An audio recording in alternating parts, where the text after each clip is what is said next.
अस्सलाम वालेकुम। बेसिकली हम इस लेक्चर को कंटिन्यू ही करेंगे। हम डिस्कस कर रहे थे प्रॉपर्टीज़ ऑफ प्राइम नंबर्स। तो हमने दो प्रॉपर्टीज़ तो पूरी डिस्कस कर ली थी, थर्ड पे हमने स्टॉप किया था। So let me repeat the property, two prime numbers are always coprime of each other. So what do you mean by coprime? Coprime number की मैं यहाँ एक्सप्लेनेशन लिख देता हूँ कि को प्राइम नंबर्स वो नंबर्स होते हैं जिनका HCF हमेशा 1 होता है। यानी को prime numbers are those numbers who has HCF as a 1, highest common factor as a 1। आप एग्जांपल इसमें यूं ले लें, बेशक कोई इशू नहीं होगा, कि हमने दो नंबर ले लिए 8 एंड 12। अब हम अगर 8 के फैक्टर्स को लिस्ट डाउन करें ना, तो उसमें 1, 2, 4 एंड 8 आएंगे। अगर मैं 12 के फैक्टर्स को लिस्ट डाउन करूं तो वो आ जाएंगे 1, 2, 3, 4, 6 एंड 12। अब इन दोनों को अगर देखा जाए तो इनका जो हाईएस्ट कॉमन फैक्टर, यानी वो वाला फैक्टर जो हाईएस्ट भी हो और कॉमन भी हो, तो वो तो 4 आ रहा है। ये 4 और यहां से ये 4, ये दोनों में कॉमन है और ये हाईएस्ट भी है। सो इन दोनों का HCF 1 नहीं है, तो ये दोनों नंबर्स हमारे पास को प्राइम नंबर्स नहीं कहलाएंगे। वो ये कह रहे हैं कि जब भी इस प्रॉपर्टी में ये कह रहे हैं कि जब भी आप दो प्राइम नंबर्स लेंगे ना, तो उनका हमेशा HCF 1 आएगा। अब हम दो प्राइम नंबर्स कौन से ले सकते हैं कि लेट्स से हमारे पास एक प्राइम नंबर है 3 और दूसरा प्राइम नंबर है 11। हम अगर 3 के फैक्टर्स को लिस्ट डाउन करें तो 3 के तो हमारे पास फैक्टर बनेंगे 1 एंड 3, दो ही तो इसके फैक्टर्स बनेंगे क्योंकि ये प्राइम नंबर है। 11 के जो फैक्टर्स बनेंगे वो भी तो हमारे पास दो ही बनेंगे, 1 एंड 11, दो फैक्टर्स बन गए। अब अगर हम देखें ना, तो इन दोनों में से हमने कॉमन फैक्टर निकालना है जो दोनों को डिवाइड कर रहा है, तो वो तो 1 है। ये 1 और ये 1 आ रहा है।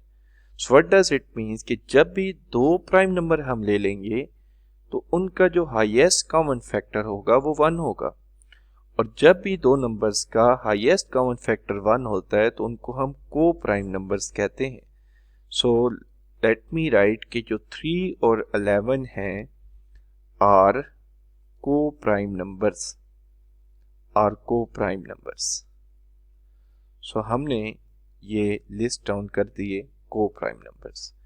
इसी एग्जांपल को हम दो और प्राइम नंबर्स पे देखते हैं, क्योंकि बाज़ औक़ात ऐसा होता है कि हम कोई नंबर्स ले रहे होते हैं और इत्तफाकन ऐसा हो जाता है वो अप्लाई टू ऑल नहीं होता, तो हमें एटलीस्ट 2 दफ़ा एक प्रॉपर्टी को वेरीफाई करना होगा। उसके लिए मैं दो और प्राइम नंबर्स ले लेता हूँ। तो मेरे पास प्राइम नंबर्स हो सकते हैं 5 एंड 19, लेट्स से ले लेते हैं, दोनों प्राइम नंबर्स हैं। अब इनके अगर आप फैक्टर्स को लिस्ट डाउन करेंगे तो वो तो बन जाएंगे 1 एंड 5। 19 के जो फैक्टर्स को आप लिस्ट डाउन करेंगे वो बन जाएंगे 1 एंड 19। अब इन दोनों में से हम हाईएस्ट कॉमन फैक्टर निकालने की कोशिश करें, वो तो 1 है। क्योंकि ये दोनों प्राइम नंबर्स थे तो इनका जो HCF आ रहा है वो 1 आ रहा है, और जब भी दो नंबर्स का HCF 1 आता है तो वो दोनों आपस में को प्राइम नंबर्स कहलाते हैं। So the HCF of 5 and 19 is 1. So they are said to be co-prime numbers. Now moving to the fourth property. So fourth property is that कि each composite number can be factorized into the prime factors. हम की point के तौर पर अगर लिखें तो हमें लेना होगा कंपोजिट नंबर। पहली बात, इसके हमने फैक्टर्स बनाने हैं और इसके हमेशा दो फैक्टर्स बन सकते हैं. So each composite number can be factorised into prime numbers. Can be factorised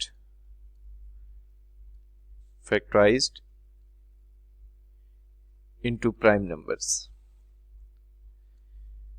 So देखते हैं कि इस प्रॉपर्टी को हम कैसे अप्लाई करते हैं into prime numbers. हमें एक कंपोजिट नंबर लेना होगा. सो कंपोजिट नंबर हम ले सकते हैं, लेट्स से हमने ले लिया 6.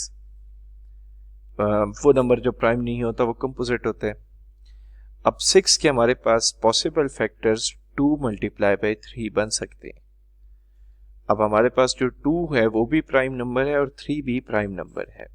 अच्छा, ये कैसे इसके फैक्टर हैं? क्योंकि अगर हम 2 को 6 से डिवाइड करें तो भी ये पूरे का पूरा डिवाइड हो जाता है, रिमाइंडर 0 आता है. और अगर हम 3 को 6 पे डिवाइड करें तो भी ये पूरे का पूरा इस पे डिवाइड हो जाता है, रिमाइंडर 0 आता है.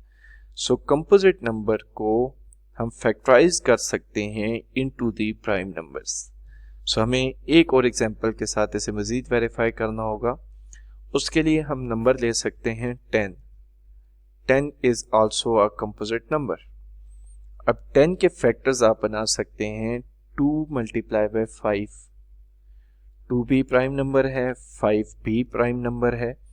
इसके दो पॉसिबल और फैक्टर्स भी बन सकते हैं. वो हो सकते हैं 1 मल्टीप्लाई बाय 10. इसमें अगर आप देखें तो ये जो 10 है ये भी प्राइम नंबर नहीं है और 1 भी प्राइम नंबर नहीं है. So out of that we need to choose those one. अगर हम इस प्रॉपर्टी की बात कर रहे हैं तो हमें उन नंबर्स को देखना होगा जो दोनों के दोनों प्राइम है. तो वो अगर प्रॉपर्टी हमने फुलफिल करानी है तो उसके लिए हमें पहले ऑप्शन को देखना होगा.